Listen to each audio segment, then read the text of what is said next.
À la une de cette édition, les églises évangéliques USO de la ville de Guiglo ont reçu leur tout nouveau pasteur. Le centre aéré Vacancia 2018 de Bonouma à Cocody a initié des activités à l'endroit des tout-petits. Mercredi dernier s'est ouvert le sommet international des chantres avec comme artiste invité le chantre Aïssé. Au Nigeria, les personnes handicapées réclament plus de considération dans le processus électoral. Kylian Mbappé et Mohamed Salah en lice pour le prix du meilleur joueur de la FIFA. Madame, Monsieur, bienvenue à vous à cette édition du journal sur Béni TV. Rendons-nous à Guiglo, dans l'ouest de la Côte d'Ivoire, où a été nommé Dominique Ba, le tout nouveau pasteur des églises USO de la ville de Guiglo. La cérémonie s'est déroulée en présence de plusieurs autorités ecclésiastiques et fidèles chrétiens de la ville. Installé par le collectif des pasteurs des églises évangéliques de Guiglo, pasteur Ba Dominique n'a pas attendu un seul instant pour se mettre au travail. Ainsi, il a procédé au baptême des chrétiens qui ont pris l'engagement de marcher avec le Seigneur et à la signature de plusieurs documents, notamment les registres et les cartes de baptême. Dans son adresse à l'église, l'homme de Dieu a dit avoir été bien reçu. Je voudrais remercier vraiment toute l'Église dans son ensemble. Et ce cadre, je crois bien qu'il est un cadre qui va nous permettre aussi de pouvoir bien réfléchir, de pouvoir travailler aussi vraiment dans la tranquillité. À la fin de la cérémonie, quelques responsables ont livré leurs impressions. Il faut que le révérend Dominique Ba soit tout le temps avec nous, qu'il réponde à toutes nos aspirations. Et je pense que Dieu l'aidera. Nous sommes bénis et nous pensons qu'il réalisera de grandes choses. Sa présence au milieu de nous est une présence significative. C'est un pasteur qui aime l'évangélisation et c'est ce que nous voulons aussi pour une église en pleine construction comme la nôtre. Nous voulons encourager tous les jeunes, vraiment qu'ils viennent pour qu'ensemble nous puissions faire bloc autour du pasteur pour un engagement dans le travail de Dieu. Son arrivée me fait beaucoup de joie. J'aime la propriété, travailler pour l'œuvre de Dieu, comment il faut faire pour que les gens de l'église soient à l'aise. Et nous aussi, on est content de recevoir un homme qui nous met à l'aise. J'appelle toutes les mamans de Béthanie de venir vraiment, on va soutenir le pasteur. Si nous nous approchons de lui, on aura des bons conseils qui peuvent nous aider dans nos foyers. Pasteur Ba Dominique, âgé de 52 ans, est marié et père de 4 enfants. Il remplace à ce poste pasteur Gaïd Diesson Mathias, affecté dans la région de Sanguiné.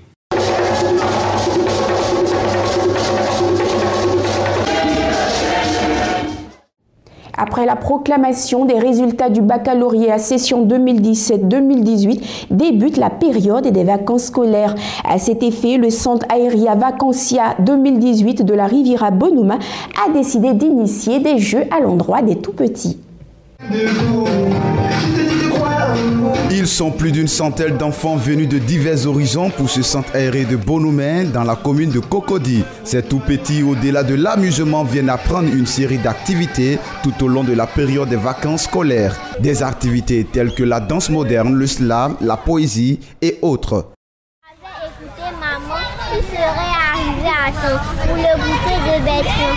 Mais tu as préféré rester dans ton lit. Quand tu es arrivé, la fête était finie. Tu n'as pas écouté maman, tu n'es pas arrivé à temps. Mais je t'ai gardé un croissant. Poésie, maman, elle a 5 doigts. Voici un, voici deux. Celui-ci, le petit bonhomme, c'est le gros pouce qui se nomme. Regardez mes doigts travailler, chacun fait son petit métier. Débuté depuis le 9 juillet dernier, ce centre aéré Vacancia 2018, qui s'achève le 27 juillet prochain, est une véritable plateforme d'échange et d'éveil. De la trampoline en passant par le château Bataille, les enfants se récréent dans une bonne ambiance.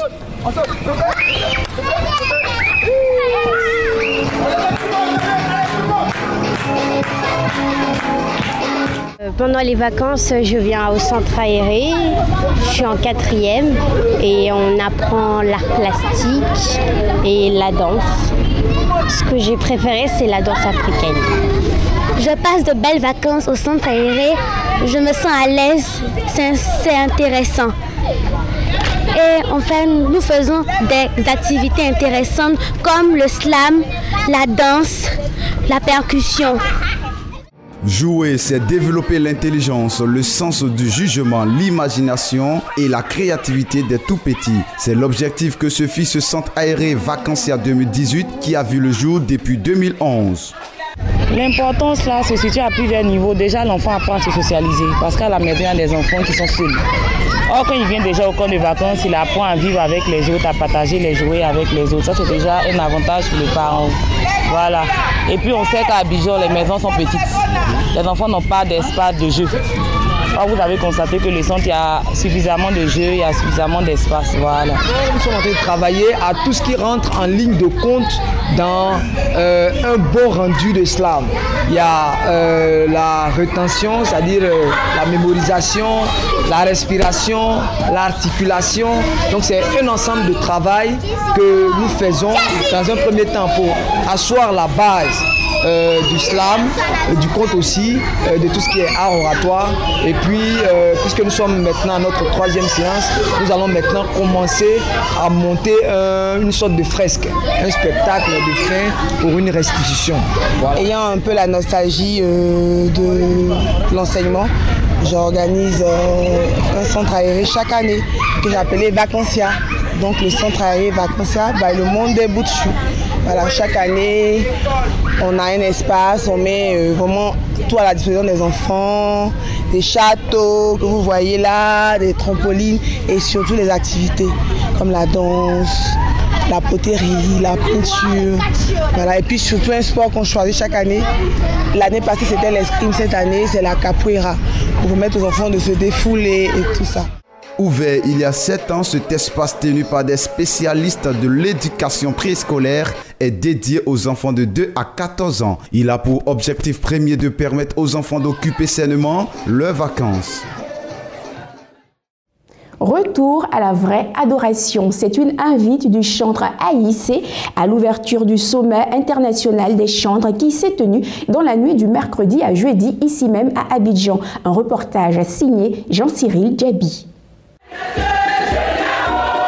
L'heure des vrais adorateurs, la louange et l'adoration, un style de vie tiré du livre de Jean chapitre 4 verset 23. Tel est le thème du sommet international des chantres ouvert ce mercredi à l'église des Assemblées de Dieu de Yopougon, Temple de la Victoire. Ce sommet a vu la participation des personnalités ecclésiastiques venues de partout. Tour à tour, les différents intervenants ont mis l'accent sur le vrai sens de l'adoration. Pour eux, la vraie adoration, c'est offrir le meilleur de soi. Vous êtes un homme qui aime la louange, vous êtes un homme de prière et un homme de foi. Les trois sont unis. Donc la prière est importante pour celui qui loue Dieu. Donc voici les trois choses qu'on rencontre. Ça nous prépare à entrer dans le trône devant le Seigneur. Le lieu très saint, là où les anges crient Saint, Saint, Saint est l'Éternel des armées et toute la terre.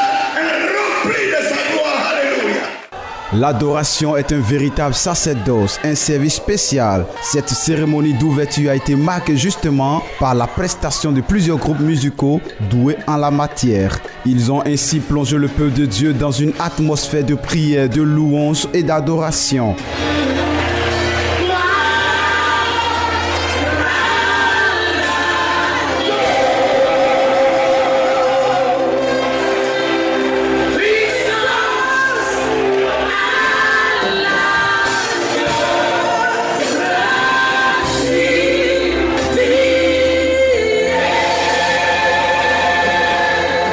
Où sont les vrais adorateurs que Dieu recherche? Dieu qui est omniscient et omnipotent, comment peut-il chercher les adorateurs? Dans Amos chapitre 5 verset 23, Dieu nous demande d'éloigner de lui le bruit de nos cantiques, sont entre autres des exhortations qui ont soutenu ce temps de reconversion. Il est bien dit que les vrais adorateurs adorent en esprit et en vérité.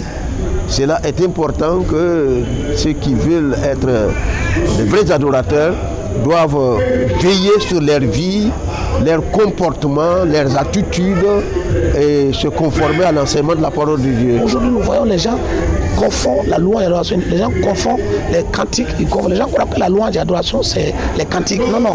Les cantiques sont des expressions de louange et d'adoration. C'est pas ça qu'est l'adoration. Mais l'adoration, la louange et l'adoration même est une vie. est un style de vie en tant que chrétien. C'est un style de vie pour tout chrétien né de nouveau. C'est pour cela que nous allons, pendant cette semaine, aller de long à large et dans les profondeurs de ce ministère. Nous allons aller et refaire sortir les origines et l'originalité de ce ministère. Notons que ce dimanche marquera l'apothéose de ce sommet international des chantres. L'actualité africaine débute par le Nigeria où les personnes handicapées, exacerbées par l'exclusion dont elles sont souvent victimes, ont décidé de faire entendre leur voix afin d'être plus incluses dans le processus électoral. Les personnes vivant avec handicap au Nigeria réclament une plus grande participation au processus électoral à l'approche des élections générales de 2019. Bien que signataire des différentes chartes des Nations Unies sur les droits de l'homme, Abuja n'a pas de législation portant protection et promotion des personnes vivant avec handicap.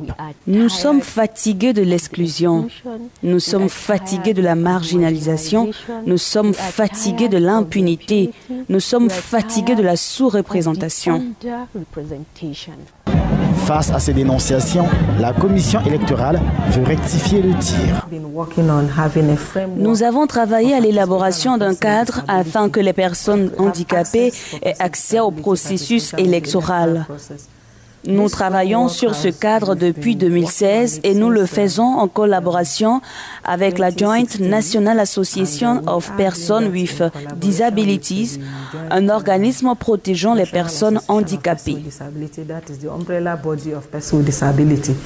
Le Nigeria compte environ 25 millions de personnes vivant avec handicap. Kibera, le plus grand bidonville de la capitale kenyane, a été détruit par plusieurs bulldozers. Cette action du gouvernement est initiée afin de désengorger le trafic routier de Nairobi. Des grues et des bulldozers venus faire passer le développement à Kibera sèment le désespoir dans le plus grand bidonville du Kenya. Lundi, plusieurs dizaines d'habitations en matériaux provisoires ont été détruites, faisant plusieurs sans-abri dans cette excroissance de Nairobi, peuplée de 400 000 habitants.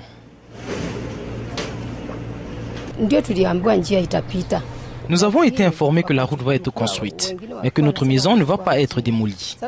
Tôt ce matin, alors que nous étions encore endormis, nous ne savions pas ce qui se passait et les enfants n'avaient pas encore pris leur petit déjeuner. Nous avons entendu des camions qui détruisaient des propriétés et nous sommes sortis. La plupart de mes choses ont été détruites, y compris ma télé. Toute ma propriété est ici. Je ne sais pas où aller avec mes enfants.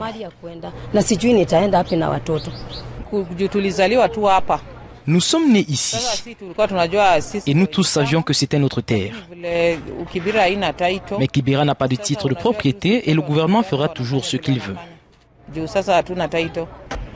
Ce ne sont pas les premières démolitions entraînées par la construction de cette route depuis 2016. Les habitants disent cependant avoir été surpris par les autorités qui avaient promis des compensations et un avertissement avant l'usage de la force. L'administration en charge des routes au Kenya affirme quant à elle avoir travaillé avec des organisations de défense des droits des riverains sur une stratégie pour reloger les personnes affectées. Les habitants du bidonville de Kibera ont porté plainte à 2 reprises contre la construction de la route. Ils ont été déboutés par un juge l'année dernière qui a décidé que l'ouvrage est d'intérêt public pour le Kenya. Le dépôt des dossiers pour les candidatures à la présidentielle du 23 décembre 2018 en République démocratique du Congo a débuté et se poursuit jusqu'au 8 août 2018.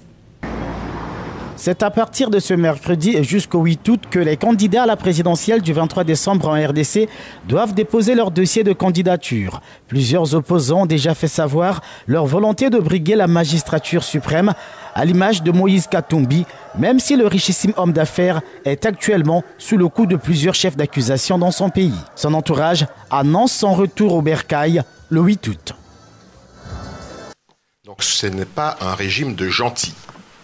On n'y va pas avec de la naïveté, mais on y va en toute confiance.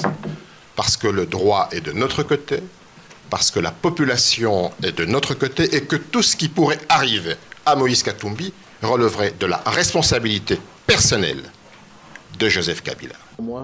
Autre candidat annoncé de l'opposition, Jean-Pierre Bemba, acquitté par la Cour pénale internationale.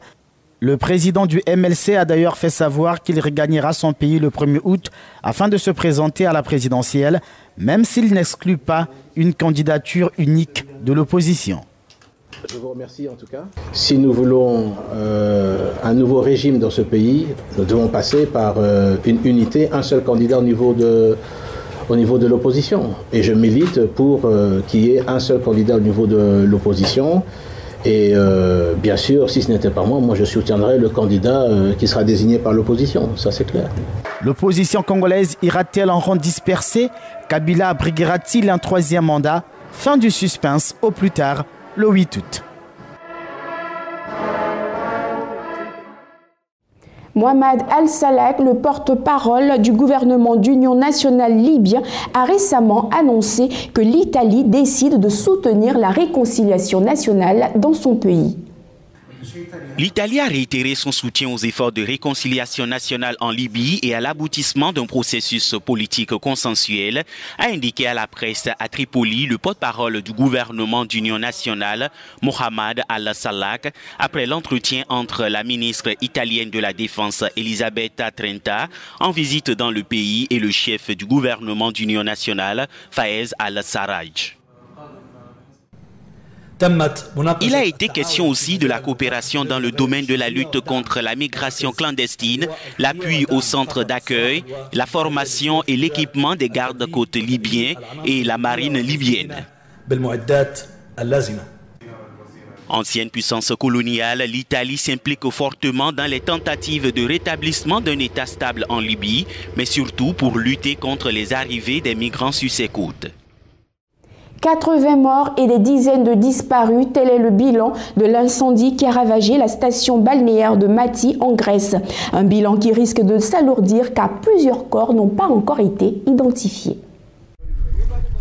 Depuis les feux dévastateurs d'Australie en 2009, les incendies en Grèce sont les plus meurtriers de ce siècle. Au moins 81 morts et 11 blessés dans un état critique. Parmi les victimes, 4 touristes ont déjà pu être identifiés, dont un jeune marié irlandais qui était en voyage de noces avec sa compagne. Celle-ci a survécu en parvenant à gagner la plage pour échapper aux flammes. À l'image de ce couple, la survie dépend souvent de détails. Faute d'avoir emprunté la bonne route, de nombreuses personnes sont par exemple restées coincées en haut de falaises à pic, sans réussir à rejoindre la mer. Sur cette côte, à l'est d'Athènes, on a déjà recensé plus de 300 maisons et magasins complètement détruits ou sérieusement endommagés. Les secours continuent de ratisser la zone à la recherche de nouvelles victimes éventuelles. De nombreux rescapés souffrent de stress post-traumatique et sont accueillis dans les cellules psychologiques d'urgence, tandis que l'alimentation en eau et en électricité reste encore perturbée. Dans la ville de Rafina, le gymnase a été transformé en centre de secours et collecte les dons de nourriture, de médicaments et de vêtements. Alors que les autorités grecques sont vivement critiquées pour leur gestion de la catastrophe, le gouvernement a annoncé un deuil national de 3 jours. Jeudi dernier, l'ambassade des États-Unis à Pékin a été le théâtre d'une explosion. Selon le porte-parole de cette ambassade, un individu a fait détonner une bombe à 13 h dans l'aile sud du bâtiment. Une explosion à l'ambassade des États-Unis à Pékin, en Chine. Ce jeudi matin, un individu a tenté d'activer un engin explosif. L'homme se serait blessé à la main sans faire d'autres victimes selon la police. Au moment des faits, il se trouvait à l'extérieur des locaux de la représentation américaine. Cet individu de 26 ans, originaire de la région autonome de Mongolie intérieure, a été hospitalisé, mais ses jours ne seraient pas en danger selon les autorités locales. Et du sport, avant de clore cette édition, nous parlons de Kylian Mbappé et Mohamed Salah qui viennent d'être rajoutés à la liste des joueurs de la FIFA. En effet, un jury de 13 joueurs, dont l'Ivoirien Didier Drogba, vient de les ajouter à cette légendaire liste. La star française de la Coupe du Monde, Kylian Mbappé, a rejoint les habitués Cristiano Ronaldo et Lionel Messi sur la liste des 10 joueurs retenus pour le trophée meilleur joueur de la FIFA 2018, selon une annonce faite mardi par l'instance dirigeante du football mondial. Une liste qui a été dressée par un jury de 13 légendes de la FIFA, dont notamment Didier Drogba, Kaka, Alessandro Nesta, le Brésilien Ronaldo ou encore Frank Lampard. Mbappé est devenu le deuxième adolescent après Pelé à marquer en finale de la Coupe du Monde. L'Égyptien Mohamed Salah, meilleur buteur du football interclub européen l'année dernière, a marqué 44 buts pour Liverpool pendant toutes les compétitions. Le meilleur buteur africain en titre, Salah, serait le premier joueur du continent à remporter le prix de la FIFA après l'attaquant libérien et actuel président George Weah depuis 1995. Les noms des 3 finalistes seront dévoilés durant la deuxième quinzaine du mois d'août. Le lauréat du trophée meilleur joueur de la FIFA 2018 sera connu le 24 septembre lors d'une cérémonie organisée à Londres. À 3 ans de l'organisation de la Coupe d'Afrique des Nations, des experts de la CAF ont effectué une visite d'inspection des différentes infrastructures sportives en Côte d'Ivoire. La compétition aura lieu dans 3 ans, mais pas question pour la CAF d'attendre. Des experts de la Confédération africaine de football ont débuté une visite d'inspection des infrastructures sportives, médicales et hôtelières de la Côte d'Ivoire, pays hôte de la CAN 2021. Des inspecteurs de la Confédération africaine de football ont notamment visité le chantier du stade d'Mbipé à 18 km d'Abidjan, une enceinte de 60 000 places en construction sur 20 hectares. Lambert Fekese, président national du comité d'organisation de la CAN 21, a déclaré à la fin de la visite, je cite, « Tout ce qu'on a vu, ça nous a impressionnés et la qualité des travaux et le respect des calendriers, tout cela nous a impressionnés et nous en rendrons compte à notre hiérarchie. Les travaux du nouveau stade d'Abidjan prendront fin en octobre de l'année prochaine, 2 ans avant la CAN en terre ivoirienne. » Toute chose concourt au bien de ceux qui aiment Dieu. Merci de votre attention. Très bonne suite de programmes sur The Blessing Channel. Au revoir.